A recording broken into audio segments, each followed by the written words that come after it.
대한민국 중심 채널 KBS 1라디오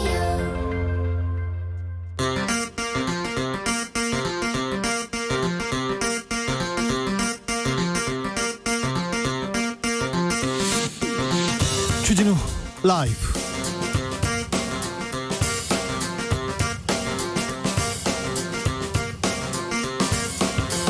(2020년 6월 18일) 목요일입니다. 안녕하십니까, 주진우입니다.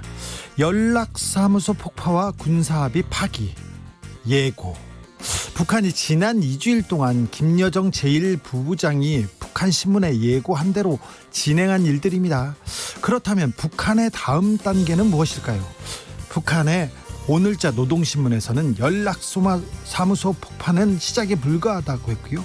조선신보를 통해서는 앞으로 일은 남조선의 처사에 따라 정해질 것이라고 했는데요. 앞으로의 남북관계, 위기에 처한 개성공단 상황, 김진양 개성공업지구 지원재단 이사장과 짚어보겠습니다.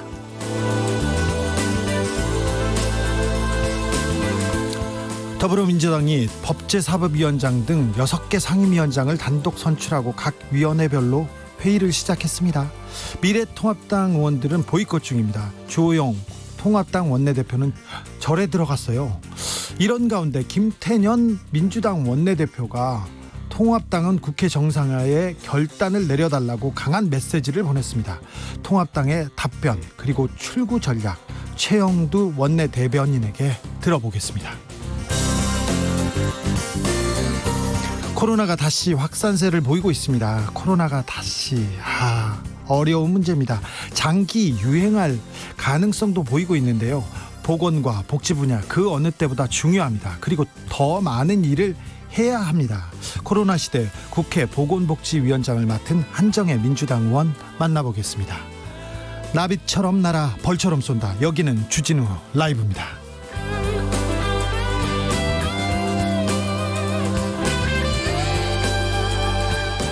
오늘도 자중자애, 겸손하고 진정성 있게 여러분과 함께 하겠습니다.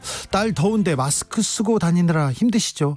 그런데 요새 마스크 사는 거 좀 편해졌는지 모르겠습니다. 기억을 조금만 거슬러 올라가 봐도 마스크 때문에 줄을 길게 서고 그랬어요. 불과 얼마 전까지도요. 마스크 수급이 안정화되면서 오늘부터 공적 마스크 1인당 10개까지 살 수 있다는데, 마스크 구매하신 분들이 있으십니까? 마스크 이야기 오랜만에 들어보겠습니다. 짐 캐리 이야기도 괜찮습니다. 샵 9730, 짧은 문자 50원, 긴 문자는 100원입니다.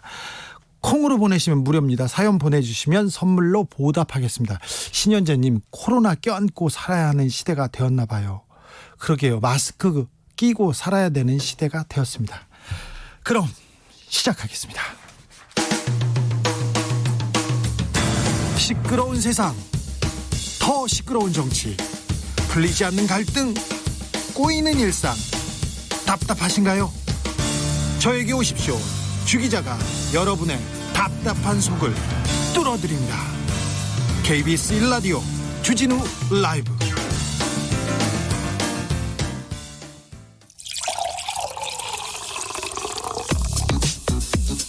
진짜 중요한 뉴스만 쭉 뽑아냈습니다. 주 라이브가 뽑은 오늘의 뉴스 주스. 시사인 임지영 기자, 안녕하세요. 네, 안녕하세요. 남북 관계가 더 어려워져 가고 있습니다. 상황 점검 좀 해보고 갈까요? 네, 오늘 북한군이 총검을 착검했다는 모습이 포착되기도 했죠. 네. 어제 문재인 대통령은 원로들을 초청해서 조언을 들었습니다. 문정인 통일외교안보특보, 또 고유환 통일연구원장, 그리고 역대 통일부 장관이죠. 임동원, 박재규, 정세현, 이종석 장관입니다. 그리고 박지원 전 의원이 참석했는데요. 이 자리에서 문 대통령은 추가적인 상황 악화를 막아야 된다. 또 북한과의 대화의 문을 완전히 닫을 수는 없다. 이렇게 말했다고 합니다. 네. 문 대통령이 회의에서 조금 약간 서운함 그리고 유감을 표명했는데 언론에서 좀 과장해서 보도한 것도 있어요. 그런데 아무튼 직접적이진 않지만 국민들과 북한을 향한 메시지를 낸 것으로 보이네요. 네, 그 표현이 좀 과했다고 김여정 부부장의 말 폭탄에 대해서도 언급을 했고요. 좀 너무한 거 아니냐 이런 식으로 얘기를 하기도 했는데 어쨌든 그 남북 연락사무소가 폭파되고 이 지경까지 오니까 굉장한 실망감과 좌절감을 느낀다. 모든 노력이 물거품이 될 위기다. 이런 말을 하기도 했습니다. 네, 북한 김정은 위원장은 지금 입을 닫고 있습니다. 행보 궁금한데요. 전혀 보도가 되고 있지 않죠. 예? 지금 현재 강경 모드는 김여정 부부장이 주도를 하고 있는데요. 네. 김여정의 말폭탄은 연일 보도가 되고 있는데 상대적으로 김 위원장은 침묵 모드입니다. 네. 근데 어저께 김정은 위원장이 지방 시찰 때 자주 타는 고려항공 비행기가 항공기 추적 사이트에 포착됐습니다. 평양에서 출발해서 북한 동해안 인근을 비행했는데요. 북쪽도 누군가는 대화에 나서야 하잖아요. 김 네. 위원장의 침묵은 바로 그때를 대비한 행보로 보입니다. 네, 중요한 얘기를 하려고 아껴둔 거겠죠. 네, 그리고 그저께 하고 어제 북한의 연락사무소 폭파 이후에 청와대에서 국가안전보장회의 긴급회의가 열렸는데요. 그리고 그 자리에서 우리도 북한에 대해서 강도 높은 비판을 했습니다. 근데 문 대통령이 아니라 정의용 국가안보실장이 주재를 했습니다. 예. 네, 직접 문 대통령이 주재를 하지 않은 거죠. 그리고 대통령이 주재하고 그 강경한 메시지를 내면 문제를 풀 사람이 없게 되는 것 때문이 아닐까. 일부 언론과 싶습니다. 정치권에서 대통령과 뭐 지도자들이 북한에는 찍소리도 못하고 얘기를 하는데 그러면 지금 싸우자고 얘기해야 됩니까? 거기에다가 욕을 퍼부어야 됩니까? 그리고 같은 거친 언사를 내놔야 됩니까? 그건 아니고요. 일단 지도자는 그 조금 천천히 그래서 이 문제를 풀 때 나서야 된다 이런 생각도 해봅니다. 사의를 표명했던 김현철 통일부 장관 오늘 퇴임식을 갖고 바로 떠났습니다. 네, 어저께 남북관계 악화의 모든 책임을 지고 물러나겠다고 사의 표명을 했죠. 또 예. 지금 상황에서는 분위기 쇄신의 계기를 마련하는 것도 통일부 장관으로서의 책무라고 했는데요. 네, 북한을 향한 메시지도 담겨 있는 것 같습니다. 그렇습니다. 자기가 이렇게 지금 떠나면서 북과 그리고 우리 그 지도부에도 각성을 좀 촉구한 것으로 보입니다. 네, 문재인 대통령도 앞서 말씀드렸던 원로들하고의 만남에서 대북 비라 살포하고 관련해서 통일부의 그 조치에 대해서 좀 아쉬움을 드러내기도 했습니다. 예. 대북 전단도 사전에 잘 대응할 수 있었는데 관련 부처가 관성에 젖어 대응을 제대로 못한 게 문제라고 발언을 했다고 합니다. 네. 관련 부처는 당연히 통일부고요. 통일부는 당분간 서호 차관의 대행 체제로 운영이 됩니다. 그런데 통일부는 자기네들은 자주적으로 조금 역할을 하고 싶다고 얘기했어요. 그런데 청와대 외교안보 라인에서 아무런 그 권리나 힘을 주지 않아서 자기네들은 정말 숨쉬기 어려웠다 이런 그 자조 섞인 얘기도 하더라고요. 변명이겠지만요. 그래서인지 여권 일각에서 통일부 장관뿐만이 아니라 외교안보 라인의 교체도 필요한 게 아니냐는 말이 나오고 있고요. 예.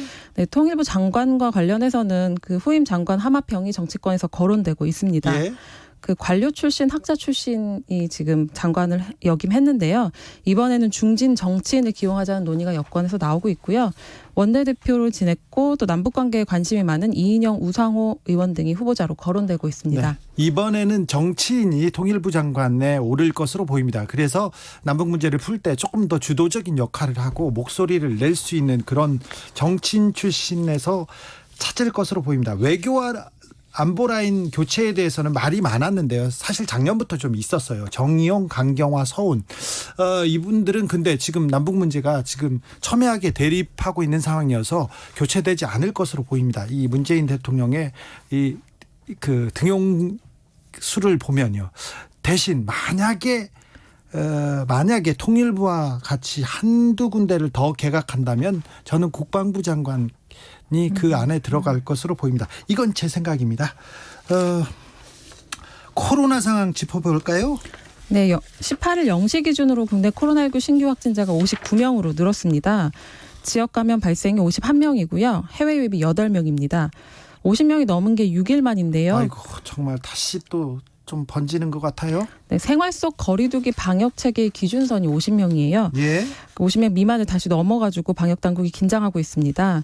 서울이 24명, 경기도 15명. 수도권에 계속 집중되고 있고요. 네, 39명이 수도권에서 나왔고요. 대전 7명, 충남 3명, 세종과 전북에서 각 1명씩 새로 확진됐습니다. 해외 소식. 아이고 코로나 종식 선언을 했던 뉴질랜드에서 다시 확진자가 나오고 있습니다. 네, 좀 인상적인 해외 소식 두 가지 준비했는데요. 말씀하셨던 뉴질랜드 확진자 와 관련해서는요. 원래 종식하고 일주일 만에 16일이었죠. 영국에서 입국한 30대와 40대가 확진 판결을 받았고요. 18일에는 파키스탄에서 입국한 60대 남성이 감염됐다는 사실을 해외 발표했습니다. 유입 사례네요. 네네. 그리고 하루 2만 명 넘는 확진자가 나오고 있는 미국 정부가 일종의 정신 승리를 하고 있는 것 같아서 소식 가져왔는데요. 네. 마이크 펜스 미국 부통령이 16일 월스트리트 저널 기고문에서 그 전문가들이 2차 대유행을 두고 공포를 과장하고 있다면서 비판했습니다. 네. 그러니까 2차 대유행은 오지 않는다는 이야기인데요. 워싱턴 포스트는 그 첫 번째 대유행이 끝나지 않았으니 두 번째 대유행이 없다는 말이 맞다고 비꼬기도 했습니다. 네. 코로나가 전 세계로 퍼질 때 트럼프 대통령이 이런 얘기죠. 코로나 아무것도 아니다. 감기인데 뭘 그거 가지고 두려워하느냐 이렇게 다니기도 했었죠. 예. 천신일 세중 회장이 소송에서 이겼다고요?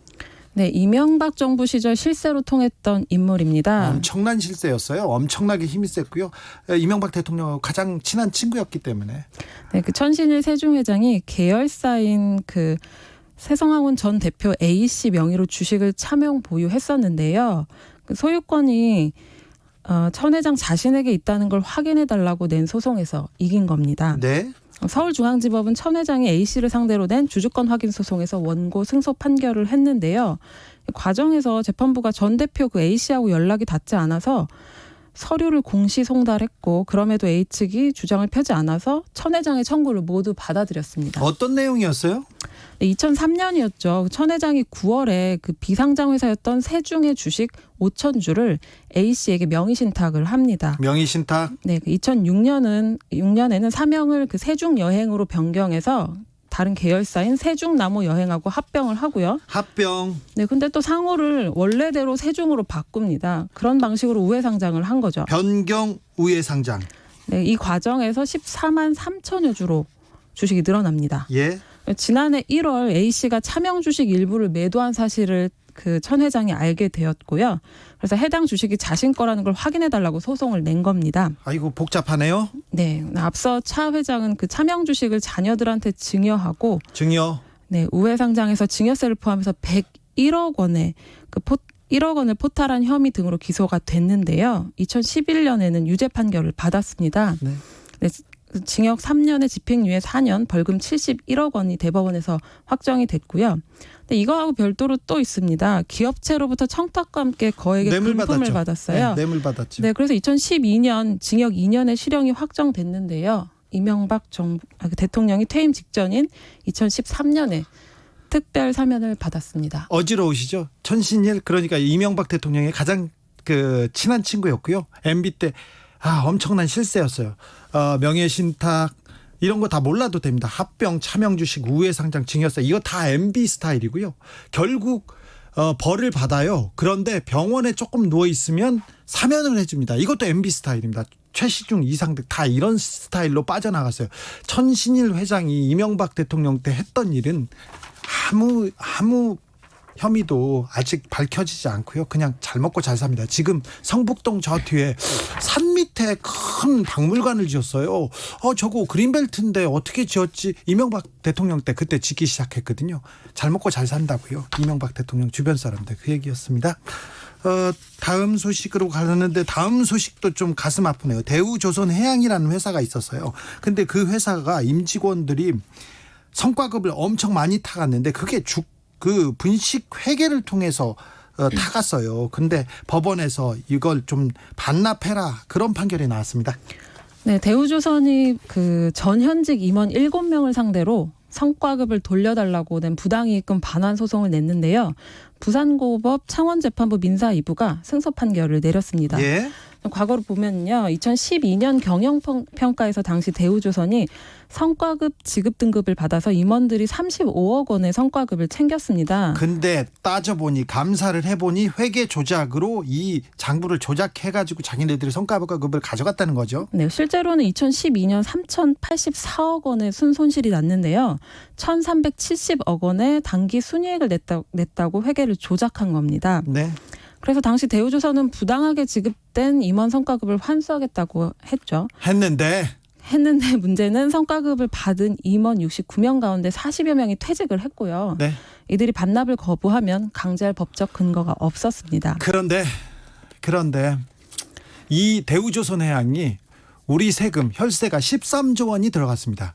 기억하시는지 모르겠는데 대우조선해양의 차장이 180억 원을 횡령해가지고 초호화 생활했습니다. 시계를 20개, 몇 억짜리 시계를 20개를 샀어요. 20개를. 그리고 내연녀 명품 가방이 몇백 개가 나왔었습니다. 180억 원을 차장이 횡령했습니다. 또 그런 사건도 있었어요. 조선일보 주필이었는데 송이영이라는 사람이 이태리 그리스를 8박 9일간 여행 갑니다. 뭐 유럽 여행 갈 수 있죠. 근데 대우조선해양이 돈을 냈어요. 그때 1등석 비행기에 전세기, 초호화 요트 1억 원대였어요. 유럽 여행 가는데 대우조선해양이 1억 원대 돈을 대줬어요. 우리 돈이야 생각해 보니까. 그런데 이 양반이 갔다 와가지고 대우조선 청와대에 송이영 그 고재호 사장 연임 청탁하는 그 청탁을 넣고요. 그 다음에 칼럼 썼어. 조선일보에다. 대우조선해양 밀어줘야 된다. 돈 줘야 된다. 이런 식으로 했습니다. 그런데 이분이 2심에서 무죄 받았어요. 배준현 부장판사님이 서울고법 형사에서 이건 뭐 묵시적인 청탁이라고 보기 어렵다 이렇게 해가지고 박수환 씨하고 이 송이영 씨 무죄 줬습니다. 그러니까 우리 돈으로 1억 넘게 호화 요트 여행하고 뭐하고 이렇게 됐습니다. 근데 왜 이렇게 됐냐면요. 국민들이 이렇게 열심히 안 쳐다봐서 그래요. 관심을 안 두지 않습니까? 그러면 다 빠져나갑니다. 그 얘기를 해주고 싶어서 주스에서 여기까지 조금 줄일게요. 나 조금 흥분했네. 죄송합니다. 여기까지 할까요? 주스 임지영 기자 함께했습니다. 수고하셨습니다. 감사합니다. 네. 춘희님, 주 기자님 아시는 보따리 많으시군요. 제가 속이 터져 죽겠어요. 이거 국민들 세금이거든요. 10조 원, 13조 원의 세금이 들어갔는데 이렇게 썼어요.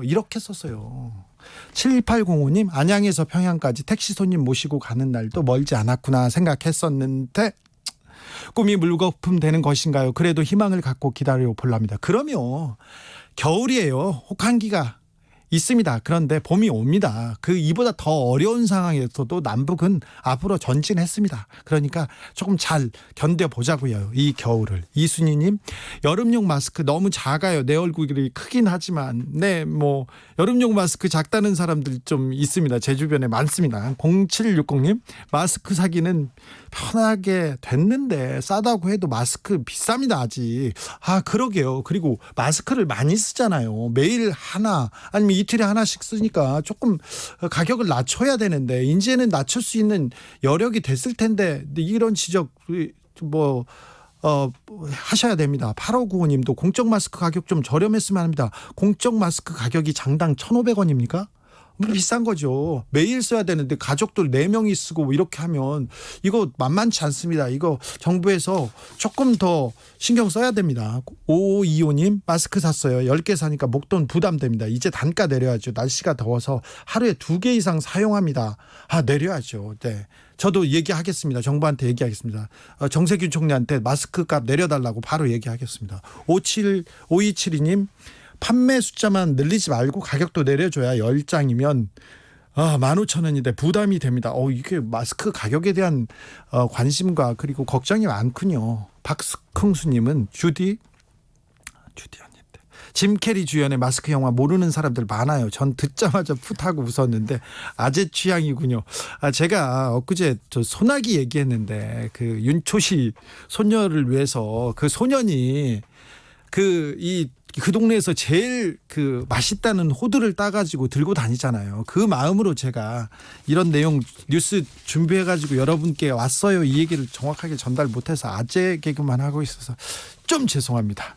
선종철님, 주진우 라이브 즐겨 듣기는 하는데 한 번씩 속이 터져 죽을 것 같아요. 즐거운 뉴스도 들려주세요. 그러겠습니다. 즐거운 뉴스 찾아오겠습니다. 동물 뉴스 안 즐겁구나. 네, 좀 즐거운 뉴스로 찾아오는데 더 노력하겠습니다. 교통정보센터로 가겠습니다. 임초희 씨. 네, 이 시각 교통정보입니다. 본격적인 퇴근길 정체가 시작되면서 사고까지 겹쳐 도로가 혼잡한데요. 서울 외곽고속도로 구리에서 판교 방면입니다. 구리 남양주요금소부터 사고가 있었던 송파 쪽으로 정체가 18km 구간 이어져 있습니다. 판교에서 일산 구리 쪽으로는 안현 분기점에서 송내, 통일로부터 노고산 1터널 쪽으로 밀리고요. 서양고속도로는 목포 방향으로 금천에서 막히고 있습니다. 용담터널 부근에서 다시 정체가 심한데요. 용담터널 부근 3차로에서 사고를 처리하고 있었습니다. 중부내륙고속도로 창원 방면 상주터널 부근 1차로에서도 사고가 발생해서 뒤로 1km 구간 밀리고요. 남부권은 비가 오고 있어서 특히 교통안전에 철저한 주의가 필요한데요. 남해고속도로 부산에서 순천 방면 사천 진출램프에서 승용차 단독 사고가 났습니다. 추가 사고 나지 않도록 주의하셔야겠습니다. KBS 교통정보센터였습니다. 주진우 라이브.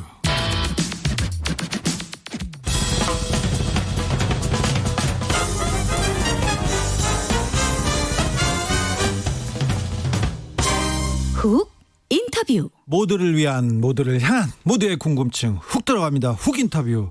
코로나 시대 그 어느 때보다 보건과 복지 분야 중요합니다. 이 담당하고 계신 분들의 역할은 더 중요해졌습니다. 이렇게 중요한 시기에 국회 보건복지위원장을 맡은 분이십니다.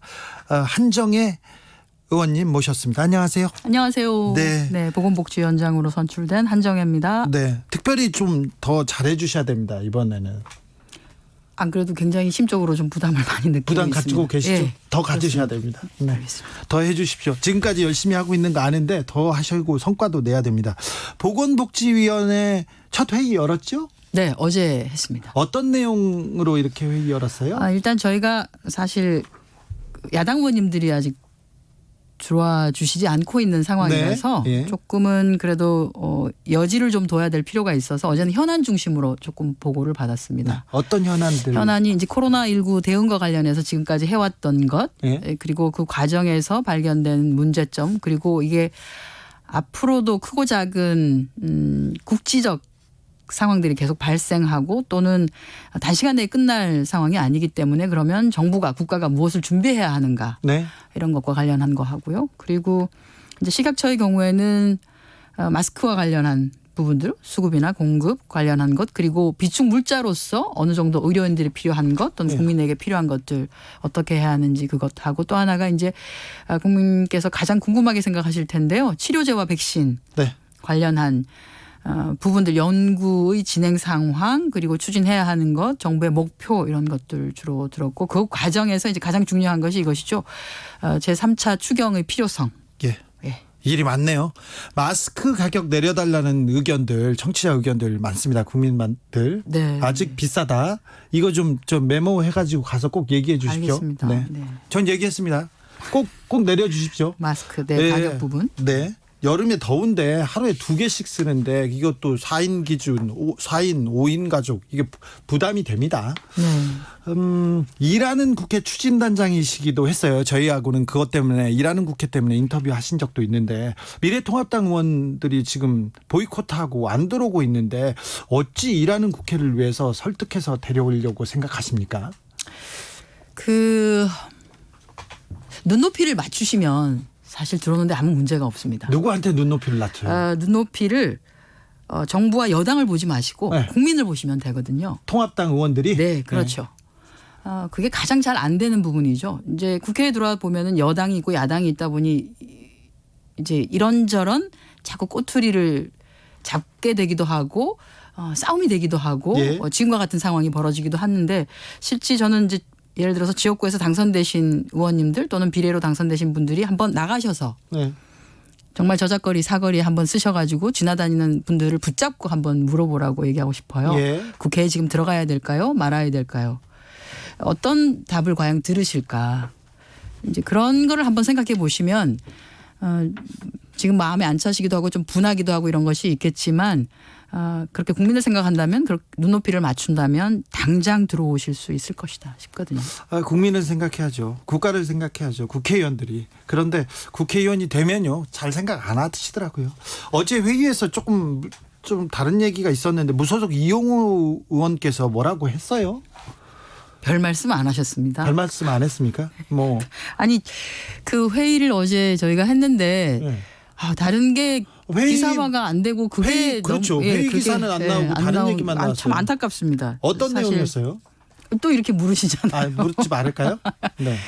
그냥 일반 국민들이 예전에는 그런 것들이 통용되기도 했었던 것들이 지금은 이제 우리 흔히 말해서 이제 성인지적 감수성 이런 차원에서 공적인 자리나 공식적인 자리나 또는 상대방이 들었을 때 조금 다르게 생각할 수도 있을 것 같은 내용이다라고 하는 것은 말을 안 하는 예, 안 해야죠. 분위기가 되죠. 예. 예, 그래서 이제 우리 상임위에서는 그런 얘기 안 했으면 좋겠다 이런 말씀을 아니요, 이것도 드렸습니다. 좀 필요한 내용 같아요. 네. 저도 이렇게 가끔 잘못해서 그런 얘기를 할 수도 있고 그런데 앞으로 안 하려고 하고요. 사과하고 반성합니다. 네. 네, 미영우 의원님께서도 회의 마치고 네. 그런 사과의 뜻을 전하셨습니다. 그래서 네. 자, 복지위원장으로서 보건복지위원장으로서 나는 이거는 좀 풀겠다. 나는 이 일은 해놓겠다. 이런 생각이 있을 거 아닙니까? 그 이제 제가 그 문재인 정부 들어서서 국정기획자문위원회의 사회분과위원으로 활동을 했습니다. 그 사회분과에서 다루었던 것이 이 보건복지 분야와 환경노동 분야 뭐 이런 것 네. 교육 문화 분야를 다 같이 했었거든요. 환경노동 전문가로 이렇게 알고 있는 분들이 많은데 그래서 네. 보건복지부는 이쪽은 뭐 문외한이다 이런 사람도 있었어요, 사실. 아, 문외한은 아니고요. 그러니까요. 많이 부족하죠. 당연히 제가 환경노동 부분에 그 천착해서 굉장히 많이 그 노력을 기울인 건 맞고 네. 왜냐하면 제 상임위가 거기였으니까 예. 다만 문재인 정부의 국정과제가 무엇인지에 대한 명확한 것이 서 있기 때문에 문재인 정부가 지향하는 것은 그렇습니다. 포용적 복지국가 대한민국 만들어 가겠다고 하는 것이고 그렇게 하기 위해서 지금 이제 한 단계 한 단계 업그레이드하거나 또는 확대하거나 이렇게 하는 것이 있는데요. 그것이 문재인 정부 2022년까지 제대로 다 정확하게 제도로서 보완되고 정책으로서 펼쳐져서 정말 대한민국 국민으로서 대한민국에 사는 것이 따뜻하다. 예. 그 어떤 나라보다 나는 행복하다라고 하는 것을 좀 느낄 수 있게 최선을 다할 생각입니다. 그런데 그래서 어떤 분야, 어떤 항목은 내가 지금 좀 확 달라지게 만들겠다 이런 생각을 할 거 아니에요. 그렇게 하려고 제가 한번 꼽아봤는데요. 그러면 그 분야가 아닌 분들이 많이 서운해하실 것 같긴 하시더라고요. 네. 어디만 또 신경을 쓰느냐 이럴 것 같아서. 근데 다만 이제 지금의 상황은 코로나19하고 이것은 위기 상황이기도 하고 이것을 극복해내야 되는 상황이기 때문에 여기에 좀 집중을 해야 될 필요가 있어서요. 네. 그것과 관련된 정부가 하고자 하는 제도나 정책이나 이런 것들이 기존에 있었던 뭐 관습적 또는 관행적인 사항 때문에 잘 안 되고 있거나 하는 것들은 빨리빨리 깨려고 하는 생각은 있습니다. 위원장님이라 좀 말하는 것도 어렵군요. 그런가요? 네, 저기 그래요? 윤호중 법사위원장도 되게 두루뭉술해졌더라고요. 그분 원래 두루뭉술한데 더 두루뭉실하게 얘기하더라고요. 여기 와서죠. 저는 그렇게 두루뭉실하지는 않아요. 지금 그래요. 구체적인 사안에 대해서 저희 이제 하나는 또 다른 먹거리로서 또 이런 얘기하면 또 그럴까봐 그러는데 이제 대한민국이 좀 더 K 방역이라고 하는 것이 있는데 사실 K 바이오 네. 이제 바이오 산업과 관련한 부분에 이 바이오 산업과 관련된 중추적인 역할을 하는 것이 바로 보건복지부거든요. 네. 그래서 이제 이쪽 부분이 제대로 활성화되고 이곳에 일하고 계신 분들이 좀 더 역량을 가지고 예. 할 수 있게 하는 알겠습니다. 그것에는 저희가 좀 또 노력을 하려고 합니다. 삼성 바이오로직스 분식 사기에 대해서는 안 하죠. 그거는 아니죠. 여기 보건복지부 아닌가요? 네, 그건 아니죠. 그거는 알겠습니다. 넘어가겠습니다. 제가 그쪽 전문이어가지고요. 나오면 일단 물어봅니다. 야당이 지금 안 들어오고 있는데 코로나 시대에 보건복지, 의료 이런 게 제일 중요하다고 사람들이 인식했어요. 지금껏 보건복지위를 끌어온 거에 비해서 눈높이가 확 높아졌고 기대치도 맞습니다. 높아졌습니다. 그렇습니다. 그래서 국민들의 좀 요구가 커진 건 느끼고 계시죠? 느끼고 있습니다. 특히나 이제 공공 의료 부분에 대한 신뢰와 예. 또 앞으로 이제 코로나19가 단시간에 정리되지 아니하고 이번 겨울에 예를 들어서 폭발적으로 뭐 또 다른 위기가 올 수 있다라고 하지 그것도 않습니까? 대비하죠. 예, 네. 그걸 대비하려고 하면 우리가 준비를 해야 되는 것이 많습니다. 예. 근데 이제 공공의료 인프라 자체가 우리가 여전히 굉장히 취약한 상태입니다. 그 취약한 인프라를 가지고 굉장히 잘해 오고 있었던 것이거든요. 이것을 보완을 해야 하고 공공의료 부분에 필요한 이제 의료진도 있을 수 있고요. 네. 또 공공의료 실제로 병원이 있을 수 있고 하기 때문에 이것들이 확보하고 확대되게 하기 위한 제도적 개선은 결국 보건복지위에서 논의를 네. 빨리 해야 되는 것인데요. 한시가 사실 급합니다. 그렇죠. 지금 예, 급한데 빨리 일을 해야 되는데. 그래서 빨리 좀 들어와 주셨으면.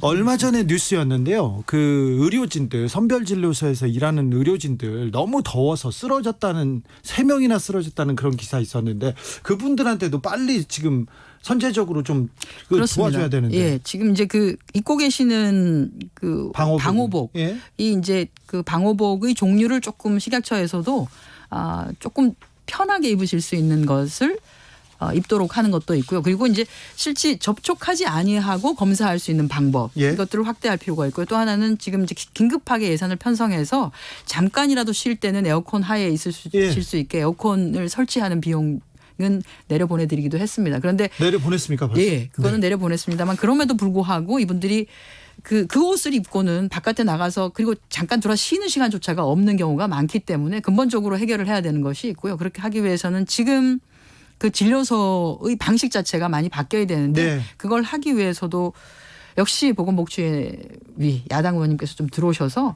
함께 이번 추경과 관련된 것들을 좀 논의를 해 주셨으면 이런 생각이 있습니다. 그렇습니다. 지금껏 그 의료진의 희생과 헌신이 없었으면 우리가 코로나를 이렇게 잘 대응할 수 없었을 텐데 그 생각하는데 언제까지 그렇게 희생하라 헌신하라 이럴 수는 그렇게 할 없다. 수는 없다고 봅니다. 지금 뭐 언제까지. 이 네. 시스템을 만들어 줘야 되는데 아무튼 국회가 안 굴러가니 걱정이네요. 죄송합니다. 아니, 네, 우리는 국회의원들 뽑아놨는데 국회의원들이 지금 아직도 기싸움이어가지고 좀 속이 답니다. 그래서 얘기하는 겁니다.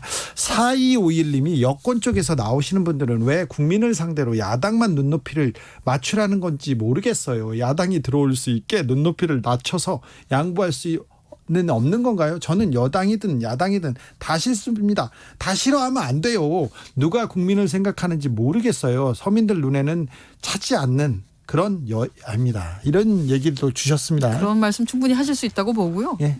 이것이 이제 결국은 이제 법사위와 관련한 논쟁 때문에 여기까지 온 것인데요. 저희 일하는 국회 추진단에서 그래서 이제 법사위가 이런 방식으로 운영되지 않게 하기 위해서 근본적인 개선책을 마련을 했고 예.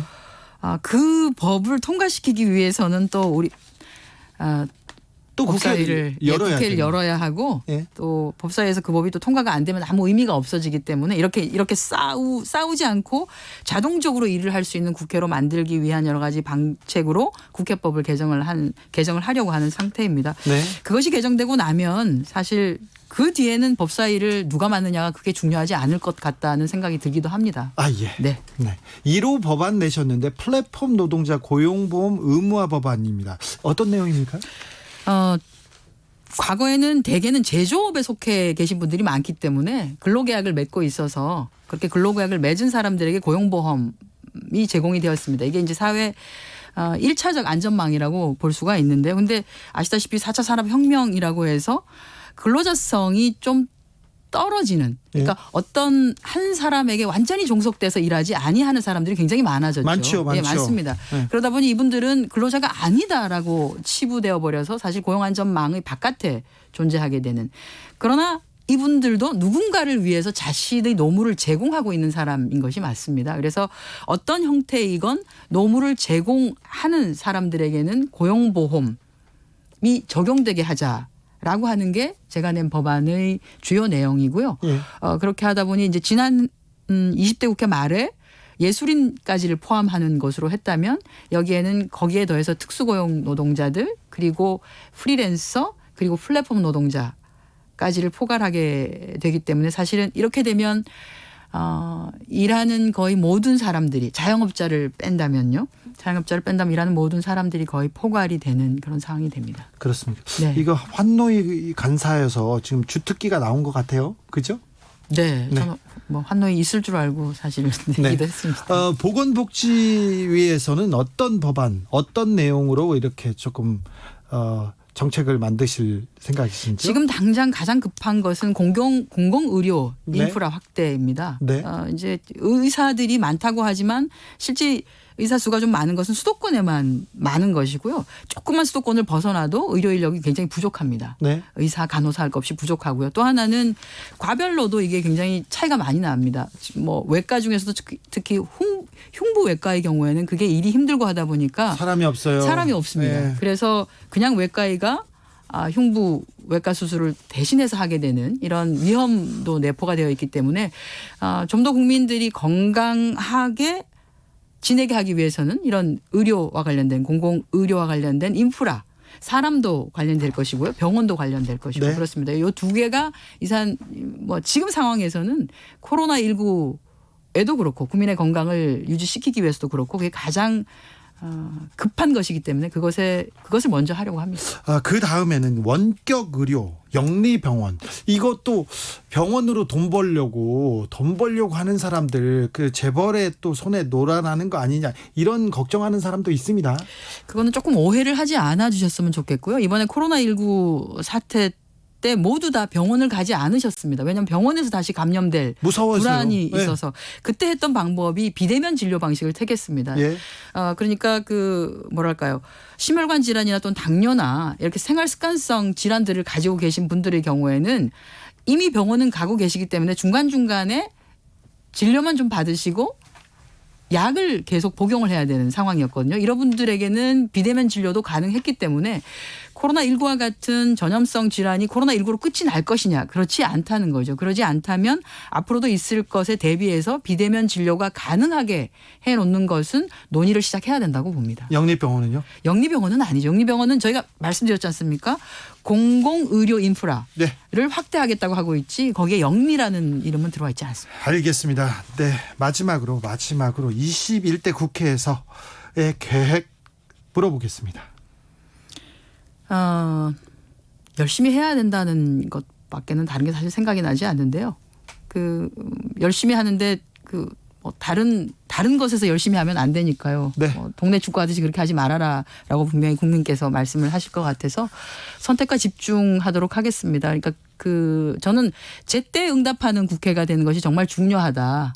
처리를 하는 것도 필요할 때 처리를 해야지만이 그게 국민 제때 응답하는 것이지. 그럼요. 다 지나고 난 뒤에 급한 일 다 지나고 해지나고 난 뒤에 국회가 아무리 해봐야 그것에 대해서 좋은 평가를 받을 수 없다고 보고 제때 응답하는 국회를 만들기 위해서 위원장으로서 최선을 다하도록 하겠습니다. 다음 주에는 상임위가 정상적으로 운영돼야 되는데 걱정입니다. 지금까지 한정혜 보건복지위원장이었습니다. 감사합니다. 고맙습니다.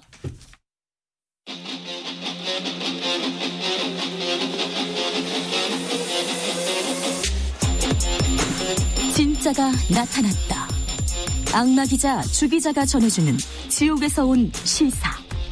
주진우 라이브.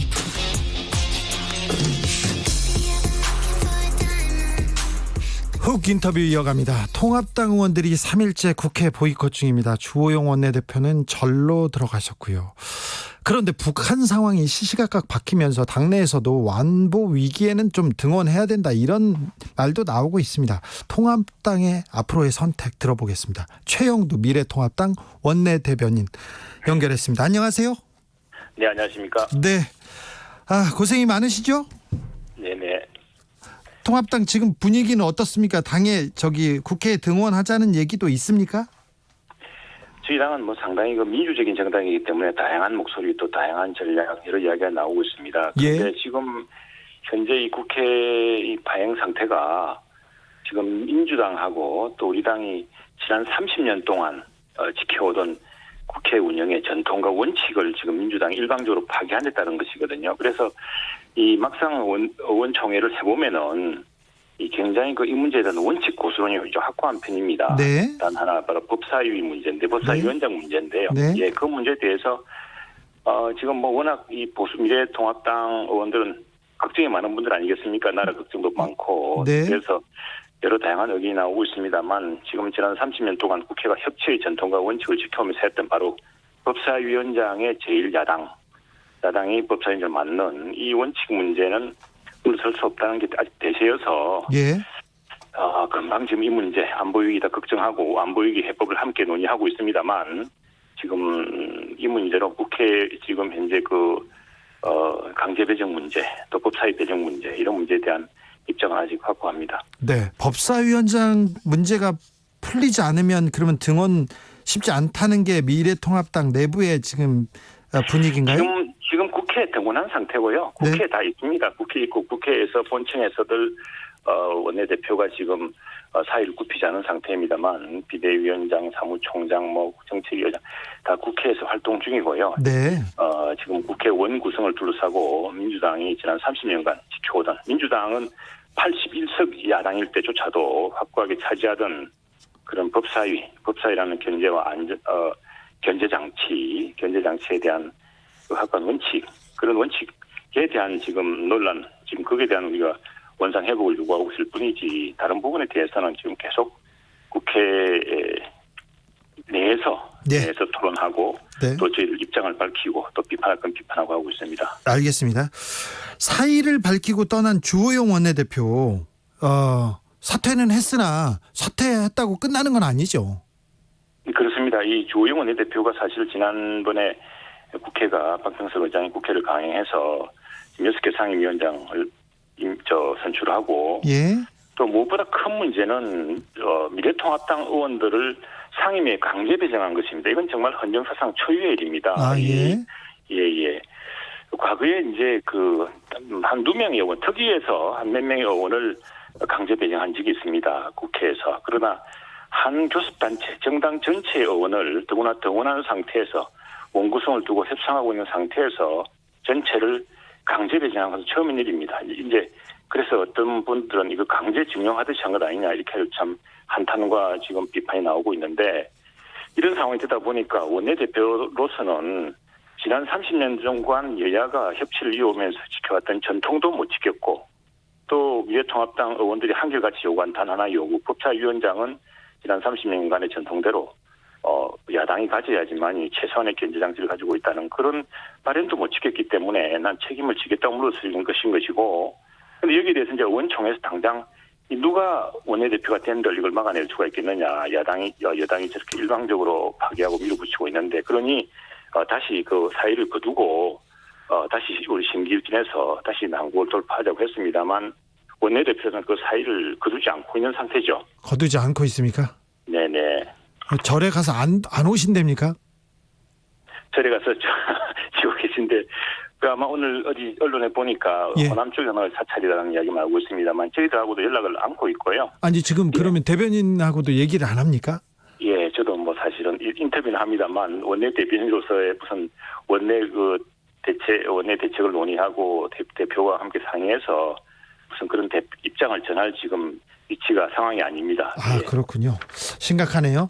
내일 본회의를 열어서 나머지 상임위를 구성하겠다, 마무리하겠다는 게 더불어민주당의 입장인데요. 그러면 더 큰 파열음이 날 수도 있겠다 이런 생각이 듭니다. 예, 더 큰 파열음이 나죠. 왜냐하면은 지금 민주당과 그 뜻을 같이 하는 다른 소수정당 의원들끼리 이렇게 하면 모르겠습니다만 여기엔 또 지난번처럼 6개 상임위 구성 때처럼 미래통합당 의원들을 강제 배정하는 일이 생길 겁니다. 네. 이 강제 배정은 정말 이 강제징용, 강제 동원도 아니고 이 헌법기관, 개별 헌법기관이고 모든 지역구에서 각각 그 국민을 대표해서 뽑은 의원들이고 또 정강정책을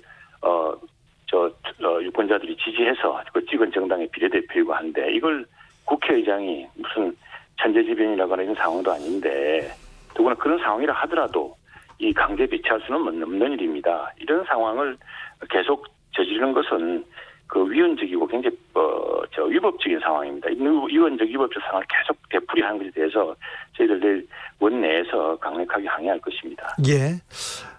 국회도 국회지만 남북 관계가 심상치 않지 않습니까? 그래서 네, 이 부분에 대해서는 그 보수당인 그 미래통합당에서 국회에서 등원해서 아니면 국회에서 어떤 방법을 좀 내야 된다 이런 얘기도 있는데요. 네, 그렇습니다.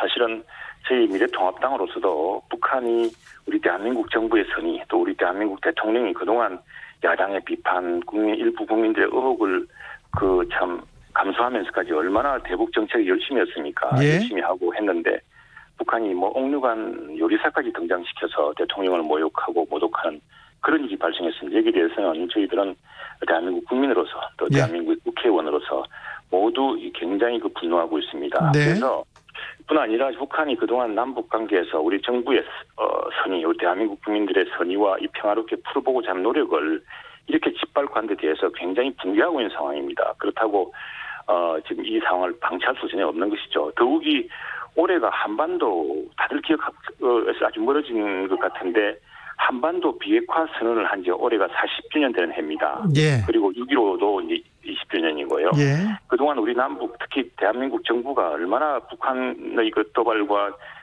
그런 침략 위협에도 불구하고 대화에 정말 성실하게 임했습니까? 네, 근데 이걸 이제 계속 이렇게 하는 것은 안 된다. 이제 우리가 정부와 여야가 모두 힘을 합쳐서 이 북한의 이런 도발과 이 남북한 운동에 대해서는 분명한 이런 입장을 표해야 된다라는 그런 우리가 제안을 했습니다. 그것이 대한민국 국회가 국민의 뜻을 분명히 모아서 대북 공동 결의안을 내자. 우리 대한민국 국민의 선의를 시험하지 마라. 그리고 항상 대한민국은 평화를 위해서 노력해왔고 지금까지 모든 도발은 북한이 했다. 그런데 그 도발을 핑계로 핵무장을 강화하는 것은 지난 40년 전에 민족끼리 했던 합의를 배신하는 것이고 지난 시기에 그 국제적인 합의 또 미국과 북한 정상 또 남북 정상 간에 합의했던 걸 다 위반하는 일이다라는 것들을 강력히 표명해서 북한 당국이 지금 우리나라 대통령과 우리나라의 국민들을 이렇게 무력으로 위협하는 사태에 대한 분명한 입장을 보여주자라고 이렇게 제안하고 있는 상태입니다. 그런데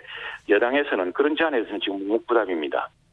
그 제안에 대해서 여당이 네네네. 누구한테 얘기했는데 누가 대답을 안 합니까? 지금 이 상황은 지난 월요일 날 우리 원내대표가 예. 그 사표 물러나겠다고 뜻을 밝히기 전에 네. 그러니까 민주당과 국회의장이 그 일방적으로 국회를 진행하기 이전에 네. 공개적인 자리 제안을 했습니다. 제안을 했는데 지금 김태년 네네. 대표가 지금 대답을 안 하고 있습니까? 왜냐하면은 지금 그 민주당은 지금 이제 청와대조차도 더 이상 그 판문점 합의에 대한 비준 추진을 어렵겠다라고 이야기하고 있는데 예. 어제까지만 해도 판문점 합의를 비준하겠다는 이런 약간 시대착오적인 지금 상황을 전혀 도외시하는 그런 움직임을 보이고 그런 자세를 보이고 있습니다. 그리고 민주당에서 그런 의견이 있죠. 예, 그래서 지금 중요한 이 남북 상황에 대한 이 비상한 상황에 대해서 우리가 자꾸 이렇게 물러서고 그냥 관용할 단계를 넘어서고 있습니다. 그렇게 하면 자꾸 대한민국 정부와 대한민국에 대해서 무슨 약점 잡힌 듯이 자꾸 더 도발해 올 것입니다. 여기에 대한 분명한 태도를 취해줘야 되는데 지금 그래서 이제 정부 여당도 좀 입장이 좀 문제에서 완고해졌습니다만 네. 저 여야가 힘을 합쳐서 이런 문제에 관해서는 분명한 안보 위기에 대해서는 분명한 국민의 대처 의지를 함께 보여주자 이렇게 강조하고 있는데 네. 이런 점에서 좀 여야 협치가 이루어졌으면 좋겠습니다. 협치가 이루어져야 된다고 생각하고 국민들도 응원하고 있습니다. 그래서 지금 이 문제는 국회 상임위에서 논의해야 되는 거 아닙니까? 국회 상임위뿐 아니라 국회에서 함께 논의할 수 있는 것이고 또 이미 저희가 사실은 국회 본회의장에서 여야가 함께 그 법안 투표를 한 적이 있습니다. 그게 뭐냐면은 상임위 정수에 관한 규칙을 정하면서 함께 투표를 했거든요. 제일 먼저 정했죠.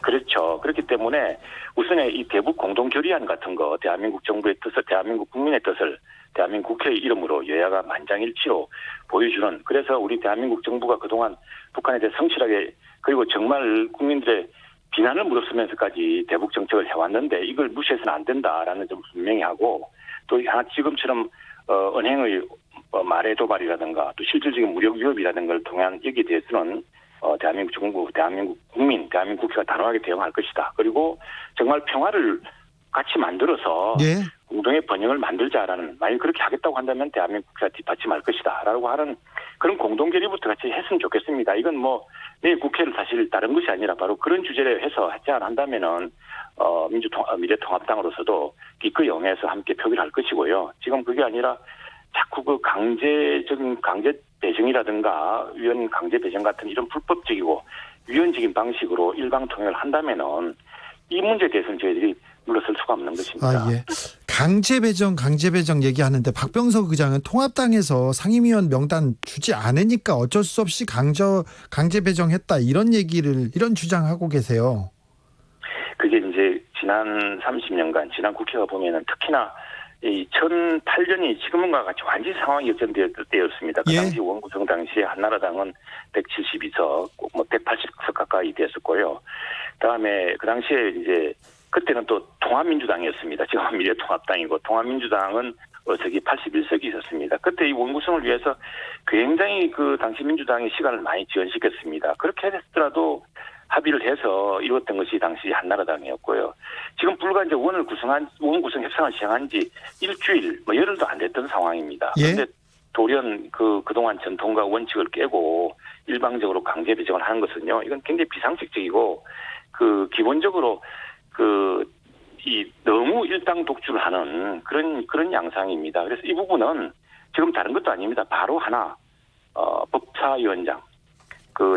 지난 30년간 여야가 뒤바뀌고 다수당이 뒤바뀌고 했지만, 예. 그때도 야당의 최소한의 견제 장치를 주기 위해서 서로가 양해했던, 서로가 전통을 유지해왔던 그런 법사위원장 자리는 야당에게 다시 원위치 시키는 게 좋겠다라는 것이 저희들 입장이고, 그 하나만 풀리면 다 풀리게 돼 있습니다. 법사위원장 문제가 안 풀리면 그러면 그 국회는 이제 계속 이렇게 갈 수밖에 없습니까?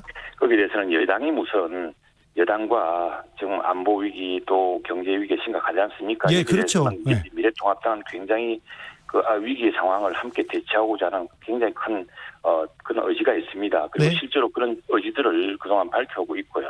그런데 그걸 위해서 매우 간단한 문제입니다. 전통과 원칙을 지키면 되는 문제거든요. 그것도 법사위 문제 하나입니다. 그런데 그걸 완고히 지키면서 모든 것을 다 밀어붙이면서 야당에게 협치하러 가는 것은 굉장히 쉬운 문제입니다. 여당이 원위치만 지키면 됩니다. 원위치 안 하면 그러면 국회가 이렇게 파행될까 봐 지금 국민들은 좀 걱정이 됩니다. 저도 그렇습니다. 예.